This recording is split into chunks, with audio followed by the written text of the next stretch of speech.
Well, welcome everybody here to the Sports Talk Network channel, and welcome here specifically tonight, Steve's Wrestling Ramble here again for you for another prediction episode. This time, 2017 edition of Hell in a Cell Smackdown Live pay-per-view. Last year was a Monday Night Raw exclusive pay-per-view, if I remember correctly.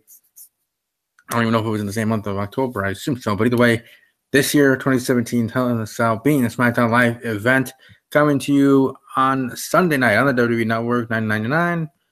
Don't forget to do that. But specifically, it'll be at the Little Caesars Arena in Detroit, Michigan. There in Detroit. But so let's welcome my co-host for this evening. Hopefully others will be able to join. Mark, Rambo, maybe even Raunchy Mikey, and maybe even some great guests like Wizard Central and Mounties Corner. Maybe able to be joining us during the show. But let's welcome the one who is here from the very start here today. Aaron Chase, the co-host. How you doing? I'm doing great, Steve. What's up? What's up, everyone watching?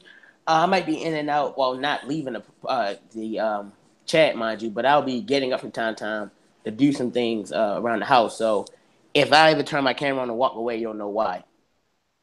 Understood. What would you say? Just ask you right here off the bat, your excitement level for Hell in a Cell. It's very low, Steve. I mean, I try to stay optimistic, but I'll be honest. My excitement level for this show is not very high. I'm only looking forward to 2 matches. And so that tells you how much I'm looking forward to the show already. Yeah, I think the show can actually be pretty well, depending on how things are booked and how matches go. I mean, even with the kickoff match that we have with the tag team titles, could have interesting things going on there, especially with the Hype Bro side of it. So it all, I guess, depends on how things go in that way, I guess, plain and simple. But before we even get to the pay-per-view predictions in its own right, let's talk about Raw and SmackDown. Again, as I always say for Steve's Wrestling Ramble, this is where I usually let my co-hosts share their thoughts on Raw and SmackDown because I have my own thoughts that I gave on Monday night and on Tuesday night with the Raw and SmackDown Live reviews. So I throw it here to my team and here to throwing it to Kyron Chase, his thoughts on both shows. We'll start, as always, with the start of the week. Monday Night Raw, 3-hour show. What did you think of it? I honestly didn't enjoy either show this week. If I had to pick a winner, I'd say Raw won, but I didn't find either show enjoyable. There were some things I did enjoy. I enjoyed the match between Mickie James and Nia Jax, even though I hate the storyline that said Mickey's too old. For one, she's 38. That's not old at all. John Cena's older than her, and Brock Lesnar, I believe, is 38 as well, if I'm not mistaken. And even if she is 38, she's still one of the most beautiful women on the roster. And don't forget, this is similar to the same storyline they did to her years ago, except instead of making fun of her weight, which back then she wasn't fat, she just had her body just wasn't as skinny as the rest of the women. She had a normal body and a good looking body at that. And now they're making fun of her age when she's not even old. I don't like that. I enjoyed the Miz versus Roman match, but I'll save that for the end. The Enzo promo was pretty good, even though I was disappointed that Kalisto came out of all people. I knew that it wasn't likely going to happen, but maybe a returning Rey Mysterio or someone bigger. But when I saw Kalisto, I was kind of disappointed. Enzo's promo, however, was really good. And I can't believe I'm going to say this, and you might not even be having me saying it, Steve. I actually kind of enjoy Enzo as Cruiserweight Champion. Both his promos at the end of the last 2 episodes of Raw have been really good and entertaining. Mm-hmm. Now let me just get to Elephant in the Room about the Shield. They're going to do a Shield reunion, and it's going to happen on Monday. Why Monday? Because it's going to be in Indianapolis. The same arena where Seth stabbed him in the back. Unite. Oh, I mean, I was excited when I saw Seth and Roman in the locker room Seth and Dean in the locker room with Roman. It got a smile out of me. But at the same time, I keep thinking, this is a cheap way to sell tickets because no Brock Lesnar. So you got to think, how are we going to sell this pay-per-view? Oh, the Shield. I think this is a waste of a Shield reunion. I'm glad they changed it from the Miz Taraj to the Miz and the Bar because I can believe that a little bit more. But they maybe turn Finn Balor heel. Let the Bullet and let him get with Gallows and Anderson. And they run wild on Raw. And then you do Shield versus the Club. That would sell tickets. It would make money. And everyone would like that. And it makes sense. But now I don't really think it does. And it's just another attempt to get Roman over until the Shield break up. Right. Because once the Shield breaks up, what are they going to... What'd you say? No, I was just saying keep going. The Shield doesn't dissolves. What are they going to do? People are going to go back to booing Roman. and you know they're planning to do Roman versus Lesnar at WrestleMania, even though none of us want it. And how's Roman going to get to that spot? Would WWE really be stupid and ignorant enough to, in the same building, 3 years later when he got booed out of the building, have Roman win the Royal Rumble in Philadelphia again? I could see that happening, but I enjoy the Shield match when it happens. But my question is, what are they going to do with Strowman? If they put Strowman with the bar, then Miz is up the card. And they put Miz with the bar, then Strowman's up the card. So I want to see what they're going to do. But I'm gonna see. But as you said, I'm gonna let the story build up, even though I'm not gonna go back on how I feel. Right, no, and I think we're gonna have the Shield for a good long time, or maybe not long time, but at least past WrestleMania.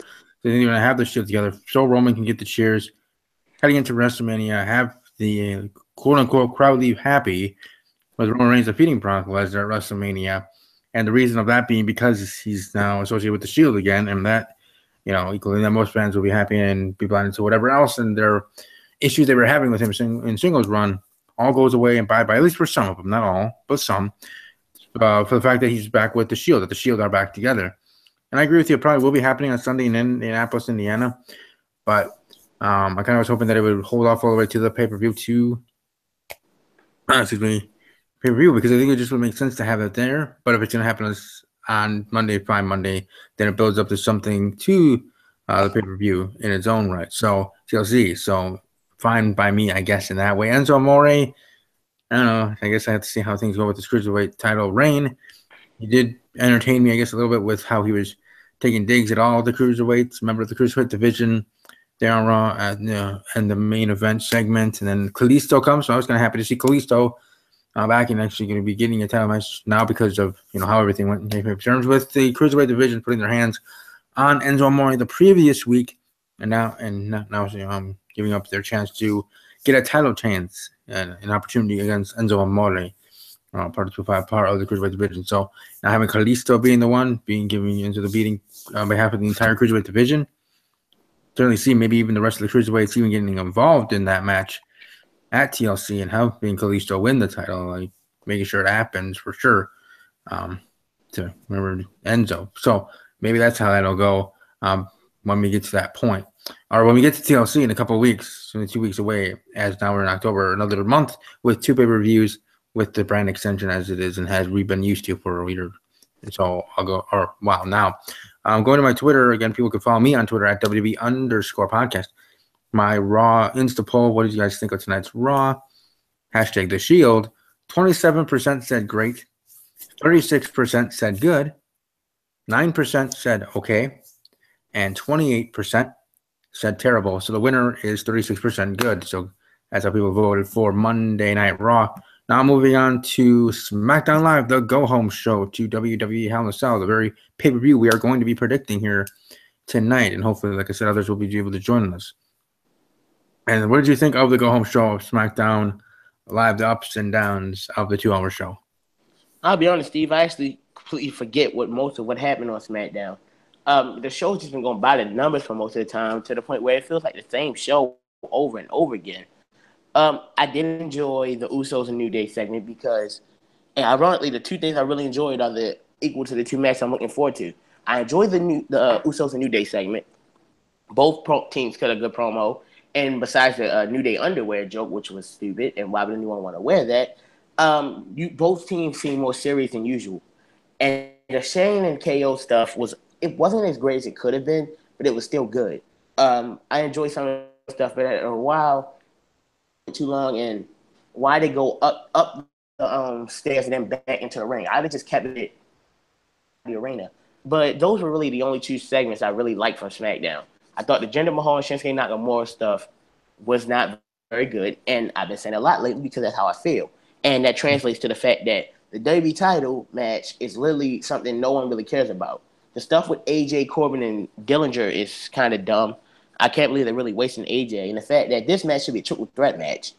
There was no point of having Dillinger in the build-up, but not put him in the match too. Might as well have made a triple threat match. It'd have been better this way. But SmackDown, I honestly I don't really care. I didn't enjoy SmackDown either. Like I said, neither show I thought was good, but Raw I thought was better. Yeah, I respect that. But that, in that sense, in regards to you specifically, Kyron Chase, as you as a WWE fan, part of the WWE universe, kind of says a lot for yourself, at least to me, of you specifically as a fan, and some other fans maybe agreeing with you that, okay, we had a Monday Night Raw and a SmackDown Live. SmackDown Live had a go-home show to a set pay-per-view. Raw was just slowly trying to build kind of, if you think about it, in the middle of before we build to their own pay-per-view to TLC, so they could, quote-unquote, in booking-wise, and, that creativity, phone it in and not have anything interesting at all.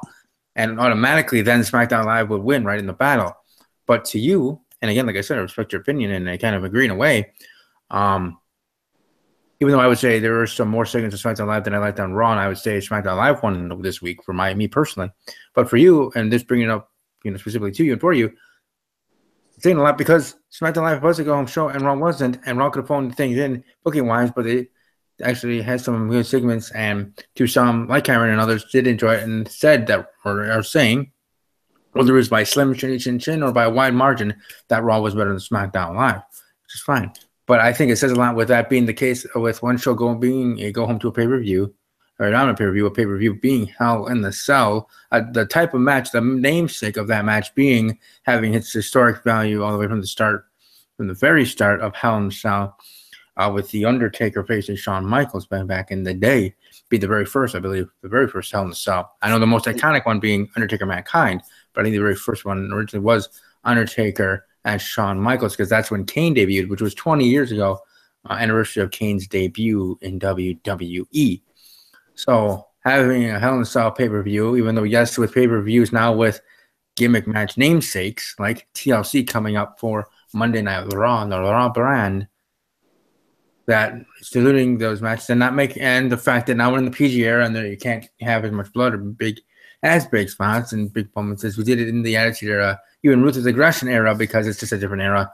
WWE has sponsors and others and shareholders, even more so, even above sponsors in a way, to listen to and answer to, and that's why they're PG, and that's how things are now in WWE, as much as we gripe and complain about it, and we all have the opinion and right to do so. But in that fact, is even steel cage matches, as we've seen in the past years, are not exactly the steel cage matches and Hell in a Cell matches as we've seen as old. Heck, even TLC matches and hardcore matches aren't as what we saw of the past, right? Because I remember watching the match between Edge and Mankind, or table match, or whatever match that was, at WrestleMania, when Edge speared Mankind. McFoley through a table that was on fire. And that was even after the Attitude Era. Like, that was in the Ruthless Aggression era, still in the aftermath of the Attitude Era. And I know me being generationist, from my generation, saying the Attitude Era is the best and nothing beats it, even the 80s. People from the 80s generation will say, no, we had the best superstars. And that's fine. It's generational. But still, I would say most of the viewing audience, most of the WWE universe would say that the Attitude Era, even if you weren't a child or weren't growing up in the Attitude Era, say, looking back, the Attitude Era was the best era in WWE.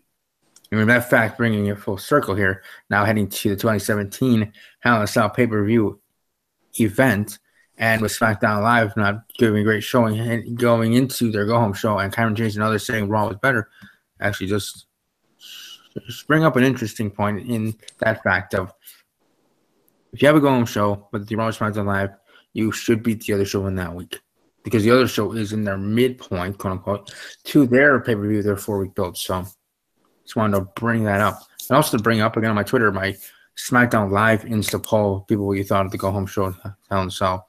18% said great. 45% said good. 9% okay. 28% terrible. So the winner there, 45% good. So good for Raw, good for SmackDown Live. They're in the voting for the Insta polls. But I certainly enjoyed SmackDown Live myself. And Renee Golden here in the live chat asking she's saying, do you guys think Undertaker is done for good, or will he show again? And I guess I'll throw that to Kyron here before we get to predictions. You think we will see the Undertaker again? Think we're going to see him in a match at WrestleMania? I do. I said it plenty of times on the show, Steve, and I'll reiterate it. No, I do not want to take it to wrestle again. Nor should he wrestle again. Well, yes, I'm always gonna be disappointed that I never got that dream match of Cena versus Undertaker. And I know that someone in the comments gonna say they fought each other before. Vengeance 2003. I mean, John Cena versus Undertaker when John Cena became the face of the company. That's what I mean by that. We never got that match, and I'm disappointed because they're both two in my top 5 favorites of all time. But like I said before, Mark Calaway's health is more important than me seeing the Undertaker wrestle again. I got to separate the man from the character. And that's what I'm doing here. The man's health is more important than seeing him wrestle again, and that's how I feel. And if he does wrestle again, it's going to take away the moment of what happened at WrestleMania 33 of, me personally crying when he retired and everyone else putting that emotion into it. I think it's going to take away from it. While, yes, it'd been great to see him go out on a better match, no, he should not wrestle again, and I don't want him to. And I'm so excited. I at least want to see him one more time at WrestleMania. I mean, heck, he's part of that announcement for WrestleMania, or at least the press conference there for WrestleMania. You make you think that he at least is either gonna wrestle or he's gonna be in the Hall of Fame. One of the two is going to happen. So he is going to technically have an entrance at WrestleMania, whether it's for a match or just coming out for the Hall of Fame moment, the Hall of Fame spot during the show itself at WrestleMania, like they do every year, bringing them all out, and then the mainstay superstar getting their theme song played and them coming out, stuff like that. So either way, see the Undertaker entrance. And for me, again, I guess this is somewhat being selfish, wanting to be there, wanting to go to that WrestleMania, however, with a travel package or a friend helping me out or whoever, be able to see an Undertaker entrance live, whether again for a match or for Hall of Fame thing. Either way, I think no matter what, it's like a guaranteed certainty, at least to me, Undertaker will be there and have an entrance for one or the two. And so it would be interesting more so what his entrance would be like for the Hall of Fame, right? Obviously, he's going in as the Undertaker, but how that's all going to work, I guess, in that way. But certainly going to be interesting either way. And now we head into Hell in a Cell predictions. Starting off with the kickoff show, Chad Gable and Shelton Benjamin versus the Hype Bros. Who do you have in this match? Gable and Benjamin. I don't really care for this match, and that's the reason they put it on the pre-show. And it's sad how just they signed Shelton Benjamin, and they literally do nothing with him. I had no problem with being in a tag team with Gable, but couldn't they at least show them more? I know the SmackDown tag team division is thin, and there's not really many people in there. But I think this is a waste. They just re-signed Shelton Benjamin just to do nothing with him again.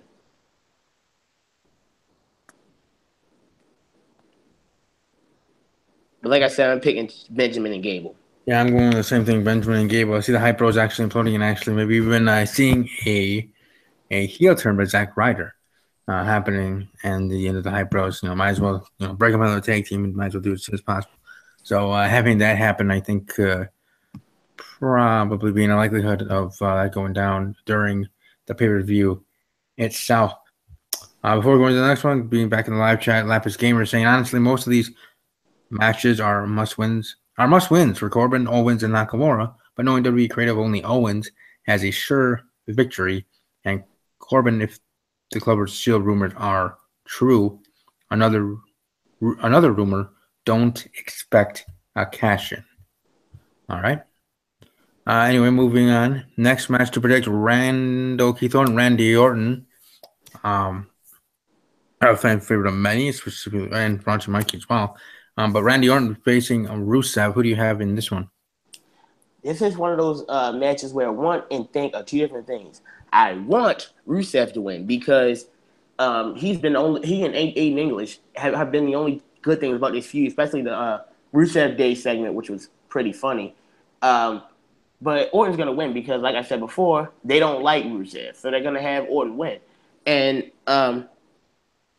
Rusev, Orton said how he doesn't like being a babyface. As much as I like Randy, I'm with him on that because I said before how bland and boring he is as a babyface. So I would like to see Randy go heel again because that's when he's at his best. But I'm picking Randy to win. I want Rusev to win. Yeah, I'm wanting Rusev to win. And I'm going to predict Rusev to get the win. I think it just makes more sense for him to get the win here simply and move on or move forward, whether they're going to continue the feud or not. Either way, maybe even having Aiden English getting involved and helping him win, which then could set up an Aiden English-Randy Orton match and feud. going on that way. Who knows? However, wherever, I certainly. So I'm going to predict Rusev for the win. Next match, Bobby Roode versus Dolph Ziggler. Dolph Ziggler saying he has something up his sleeve for his entrance for the match. So what do you think what his entrance is going to be? What do you predict there? And who do you have winning the match? I'll be honest, Steve. I really don't know or really care what Ziggler's interest is going to be. Obviously, I'm going to have Rude winning the match because this feud is designed to get him over. But didn't they? They should have learned with Nakamura not to use Ziggler to try to get a wrestler over. It just doesn't work. I'm not a big fan. I mean, I like Bobby Roode, obviously, but I wish he wasn't a babyface because the glorious gimmick works as a heel. And while I don't think he's as bland or boring as Orton is as a babyface, as a heel, he's at his best. Um, I think this will be a good match. Obviously, I think it's going to be a good match. But I'm picking Rude to win. I just wish that segment on Tuesday didn't end with Bobby using a glorious pop at the end. I wish he'd have said, you think I'm only an interest. You'll find out on Sunday. I did wish he wouldn't have stuck to saying that he'll be absolutely glorious. I thought it was just a cheap pop. But I'm picking Rude to win. Same here. I'm going Bobby Roode. And it'd be interesting, kind of meta as well, if you have Dolph Ziggler in his entrance being Bobby Roode's entrance and making it even more entertaining, funny, weird, interesting, whatever, at least to me, because I care about these things a little bit. If you're going to do that, then you have Bobby Roode actually entering first and doing his thing and awesomeness. And then you have Dolph Ziggler because he's the one who's saying, I'm going to have a special entrance or something's going to happen. In WWE, in the end, nothing's going to interesting happen or creative that I would think of, or BC Amplified or anybody else here on this podcast would be thinking of for his entrance. So it could be just something different, but I think it would be pretty awesome and weird and funny and entertaining, to be quite honest. Entertaining if we have Dolph Ziggler doing Bobby Roode's entrance on his way to the ring to face Bobby Roode. Kind of like a different way of like a Dolph Ziggler mind game thing. Kind of different from obviously the Undertaker and others, but still, that certainly would be kind of cool if that actually did happen. That prediction happened for me. Next up, United States Championship match. AJ Styles versus Baron Corbin. As of right now, it is a one-on-one match. I know there's been rumors with Ty Dillinger to be thrown in there. I know there was a WWE.com video talking about that as well. So that could be happening in the pre-show or whatever being announced. But either way, whether it turns into a triple threat or stays one-on-one for the U.S. title, who do you have getting the win? AJ. I have AJ winning. Once again, I don't really care about this match much as, I love AJ Styles. This match just doesn't interest me as a one-on-one match because I don't care about Baron Corbin. I think he's boring. I wish they had added Ty Dillinger to at least make it a little bit more interesting, and maybe they still will. But right now, as a one-on-one match, I have AJ retain the U.S. title. I do as well. Kind of hurts me as a fan of Baron Corbin's. But I'm going to go with AJ Styles as well to retain. If Ty Dillinger's in the match, I have Ty Dillinger taking the pin. And then going off from the triple threat match, there is one. I think no matter what, Ty Dillinger's going to be getting involved. So either way, we're going to have Baron Corbin Ty Dillinger feud continuing after the event. Then, we can throw Baron Corbin in a U.S. title match or in whatever title picture that you want afterwards, after getting rid of or finishing off Ty Dillinger, that secondary feud there. Heck, there are the U.S. Open challenges, so at some point he can come back again during one of those in the future and win the title. So I certainly think maybe that is the route for Baron Corbin moving forward, even after the heat of the issues and that loss at SummerSlam to John Cena didn't make him look so hot. So maybe that could be still burning the case for Baron Corbin to get back on his feet, so to speak. But I do agree. I do have AJ Styles in my prediction as well to stay at the United States champion. Moving forward to a match that could be match of the night, the SmackDown Tag Team Championships. And to everybody that is watching live, you're welcome to let me know either live chat or the comment section below who do you think can be winning these matches. Your predictions for the host show Hell in a Cell. And like the video, share, and comment, subscribe. Tag Team Championships, the New Day versus the Usos in a Hell in a Cell match. What do you have winning this one? Now, this is what we're talking about. This is a match that should be in the cell because the feud has earned it. Every single pay-per-view match and tag team title match these two teams have been great. I'm looking forward to this match. Who do I think is going to win? That's a tough one. If they're going to keep with the whole hot potato thing, then I can see it going to the Usos. But I think New Day's going to win. I think New Day's going to win the match. And after the match, because, like I said before, the tag team title division is very thin at the moment. This is where the Archers of Pain debut. Even no, that doesn't work because the NXT War Games. I heard they're going to be a part of that, but hopefully a heel tag team or something new happens because these two teams are great if you've been. They can't keep feuding forever. I think this, and no matter who wins, as long as I think both teams are going to look good, both teams are going to keep their heat after the match. But I have Usos retaining. I mean, New Day retaining. All right, and for me, I have the Usos winning back. That's SmackDown Live Tag Team Champions. Our first difference in prediction. I just think that they are going to want to go back and forth, have the New Day at some point here shortly, sooner rather than later, I guess. Get the record of most Tag Team Championship reigns that is held right now by the Dudley Boys. So I assume that to be the case, then you have the Usos winning here in the Hell in a Cell. And then going forward from there. And I think also the fact that the New Day won the titles at that special SmackDown in Las Vegas a while ago. The Sin City SmackDown event and winning the tag team titles at that point, heading into the build of Hell in a Cell. I'm gonna go with the Usos to win said championship and go from there. Certainly gonna be interesting. It's certainly gonna be a match tonight.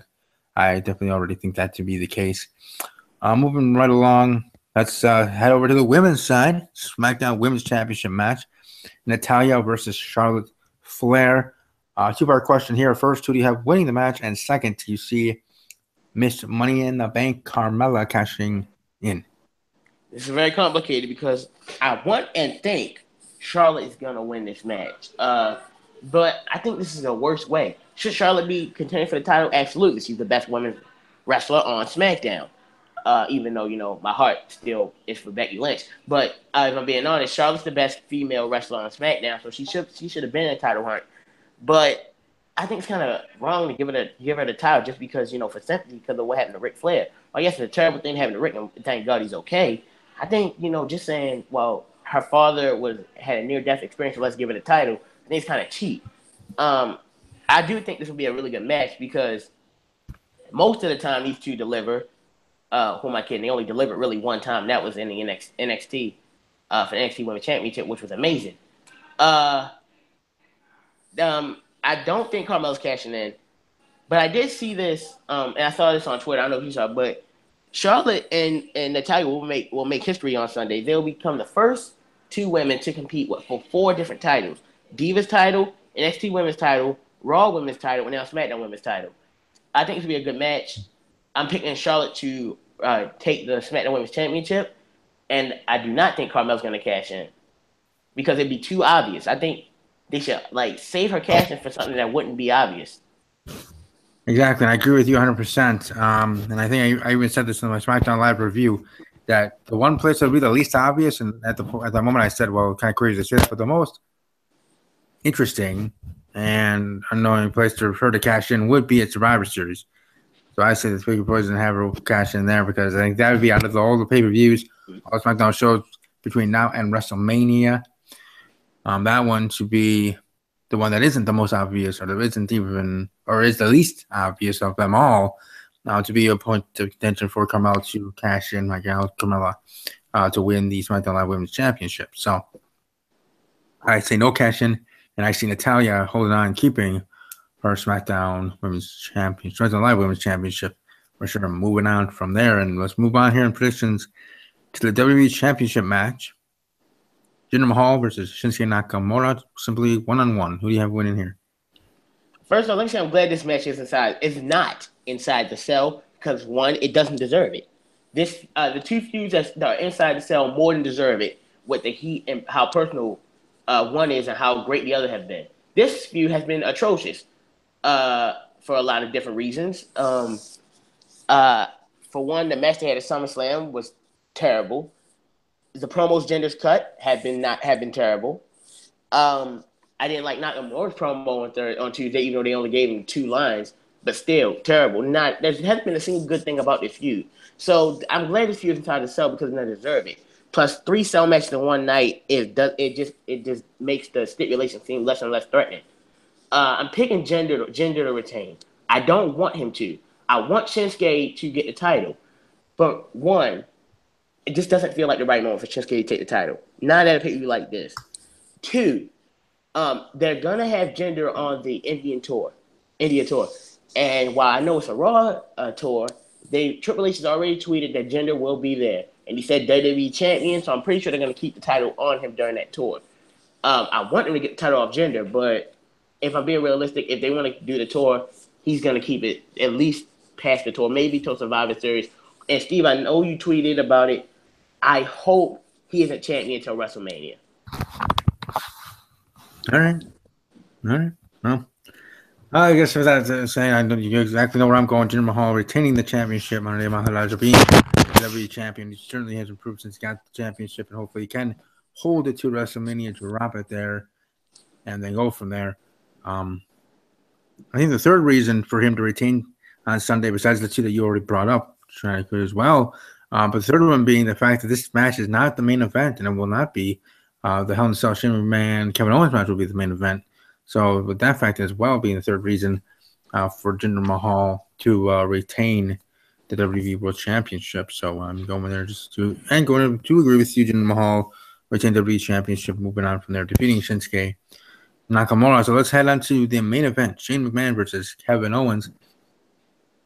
Hell in a Cell Falls Count Anywhere match. It's one kind of hard one to predict, but who do you have winning this main event and why? Oh my gosh, I'm looking for this match. And this match is definitely going to be the main event. Anyone who honestly thinks Jinder and Shinsuke are going to be the main event, just stop thinking that, because that's not happening. This match has been the most built-up match. It has the most heat. It has the most fan investment. It's the most personal. So yeah, this match should definitely be the main event. And I think this is going to be a good match. Knowing the fact this match can end anywhere, Shane's going to have some type of dive. Hopefully he doesn't jump off the cell again, because he just did that spot last year, and unless he hits Kevin, there's no point of redoing it. I'm picking Kevin to beat Shane, obviously, because Shane doesn't win. And I've heard rumors, and I think they should go through with this. Kevin should win with help from Sami Zayn. Sami turns heel, and him and Kevin team up. Because, and I'm not taking credit for this idea. I saw this on Twitter. It was basically like, Sami comes in and helps Kevin win, and you see Daniel Bryan come out to help Shane, and Sami literally yells at Bryan, you were one of us. You used to be you haven't helped us at all. You used to be one of us.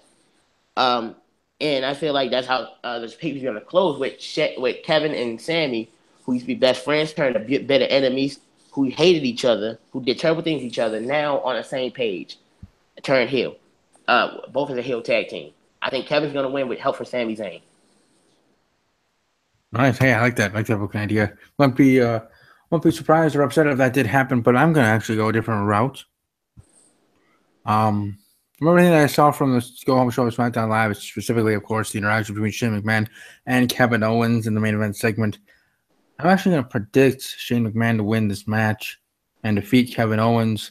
Also, I'm basing this on the rumor of Kevin Owens going back to Monday Night Raw, whether with it could be superstar shakeup happening earlier than expected, or just randomly that happening because he's upset that he lost to Shane McMahon, or whatever. That being the case, and going over to Monday Night Raw, going back there, and maybe in the title picture for the Universal Championship again, and then maybe that's how you get Triple H back and everything yada yada, and back on Raw where he should be, because he is kind of connected there with his wife Stephanie McMahon being the commissioner, even though she made her return, quote unquote, that one night there after Vince got attacked by Kevin Owens. But point being is, with all that said and done and thought could be happening, I'm actually going to predict Shane McMahon to actually get a win. McMahon actually winning a match.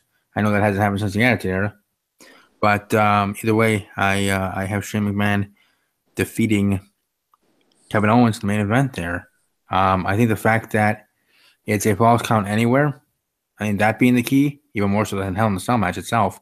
But the falls count anywhere part of it being a key where Shane could get the win with maybe even help from a Triple H or this and that. Triple H being the only McMahon male not to confront Kevin Owens, especially after Vince gets attacked. Maybe his son-in-law gets involved. Triple H to help Shane get the win. Who knows? But either way, I will be predicting Shane McMahon to win the match. And right now, that prediction when we get to Sunday and see how I do. But I do thank Kyron Chase for being here for the predictions tonight. I wish others were able to join, but it is school week. It is other things. Busy. Plus, now that I'm starting episodes at 7 a.m. and not 8 p.m. or 7 p.m., not 8 p.m. like I used to, people might have been confused, especially Raunchy, who has been away for a while. But I think everybody that watched live, those that we watched in archived, maybe we'll have Kyron along with Mark Ramble, maybe with ME, also with Raunchy Mikey, maybe even having some others like Mounty's Corner or Josh, Katrina, others, and especially Mark Rambo and Kyron Chase, but others hopefully be able to be part of it and have them for the review of the show, which I'll be doing right after the pay-per-view ends on Sunday night. So people are able to join me there, or maybe wait till next Thursday and everybody will be able to join me for the, I guess, other official review if they can't make it Sunday night of the pay-per-view, and then talking Raw and SmackDown and everything that happened for the week of WWE, as we always do here on Steve's Wrestling Ramble. But again, I thank Kyron for being here. I thank everybody watching live and archive. Welcome to like the video, share the video, and know that Kyron, let's leave here with him putting himself over, where you can find him on social media and otherwise. First off, we got to remember, I am the reigning champion of predictions on this show and my channel. I just want to let everyone remember that. I'm the reigning champion. Follow me on Twitter, SplashBroKyron with that SNK capitalized. Instagram, SplashBro_Kyron, DeviantArt, and Tumblr, Kyron Chase. My YouTube is Kyron Chase with a space in between. The K and C are capitalized. I do videos on wrestling, obviously, Sonic the Hedgehog, and My Little Pony Friendship is Magic. And with the My Little Pony movie coming out tomorrow, who knows? I could be doing a video on that in the next couple days, or even the next 3 days for all we know. But you know, I love being here. And Steve, back over to you. Yes, and thanks. And yeah, I'm ready for that movie. Unfortunately, tomorrow though, I'm going to a wedding in a city called Cadott, Wisconsin. People can Google that to find out where that is. But Cadott, Wisconsin, about 2.5 hour drive from where I live.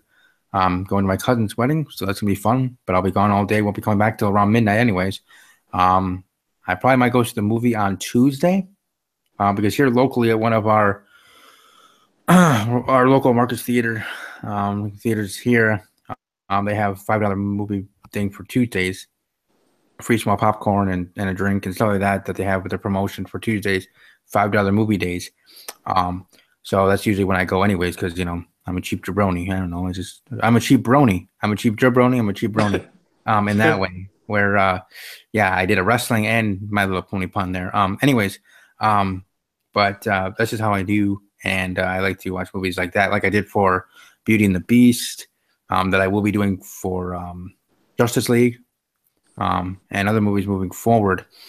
Yes. So I will be seeing it Tuesday. So if Kyron Chase does a video on any day before Tuesday, he has the right to do so. Obviously, it's his channel, but I will be unable to see it. I'll get the email. I'll save the email. I'll even flag it with importance as I can with my emails with Gmail.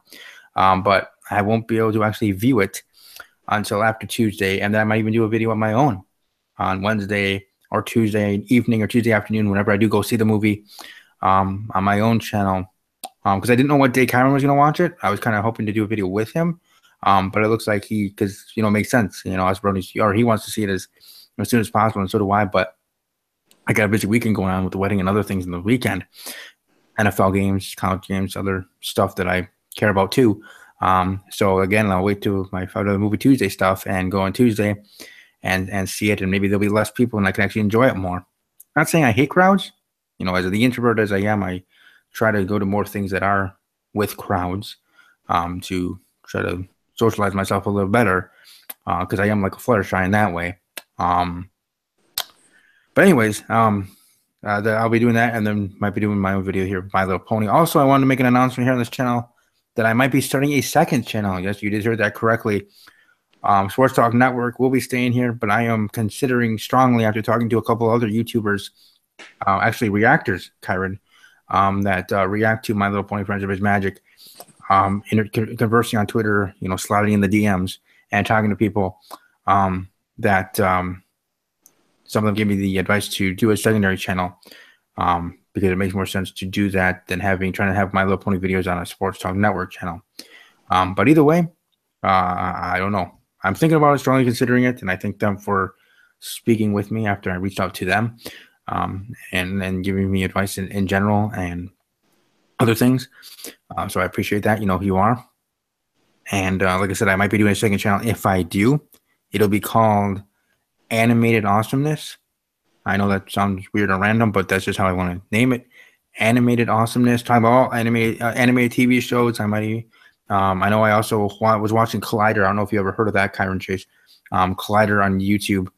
They do movie talk every single day at noon Central, 1 p.m. Eastern. I know you're at school, so you probably won't be able to see that, but unless it's your lunch period and you have a smartphone. But anyways,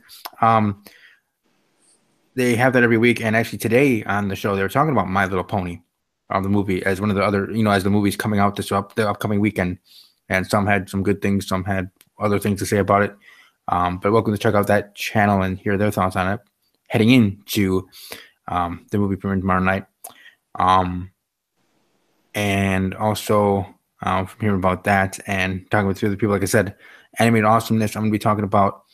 Another thing I want to say from that, they said the other day, yesterday, that there may be a Sonic the Hedgehog movie happening, an anime movie for the video game. So that's really good news to Kyron Chase's ears about that Sonic the Hedgehog. But anyways, I'll be talking about Star Wars: The Force of Evil, My Little Pony, Friendship with Magic.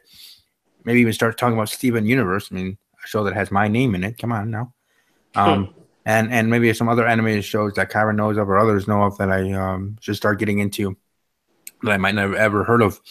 I might be doing reactions to trailers and things and episodes and this and that. So I'm strongly considering doing a second channel. Again, if I do, it will be entitled Animated Awesomeness, with yours truly, Stevie K, at the helm and having things a little bit different there and, try to grow that channel just as much as I'm trying to grow this one with wrestling and football and other sports things here on this channel. Part of me thinks in the negative column doing that, you like to have everything in one place, but also you got to think of your audience, and you might have a better chance to get an audience when you want to talk about My Little Pony or Star versus the Forces of Evil, which Kyron Chase is still in the middle of his homework assignment there for me. Trying to slowly, he still has to November 8th, I believe, to catch up to it, to the continuation of season 3 of Star versus the Forces of Evil.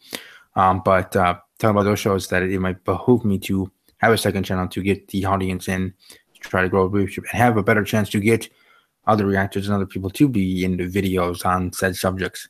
As like I said, I was told in DMs and interactions with them. And again, I appreciate them speaking with me at all.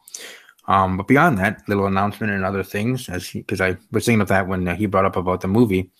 So definitely people will look out next week. Like I said, Tuesday afternoon, Tuesday night, Wednesday morning, whenever I randomly want to do it, I'll be doing my my video reaction to that. Also, I'll be doing a video about Fuller House, my review of that show. I was checking my thing because I thought I talked about it before, but I didn't at all. So I'll be reviewing the whole series so far with 3 seasons in the belt. And with the cliffhanger we got at the end of the 3rd season, only 9 episodes, which was in itself crazy. Big things will be coming at the start of season 4. Oh, it's true. It's dang true.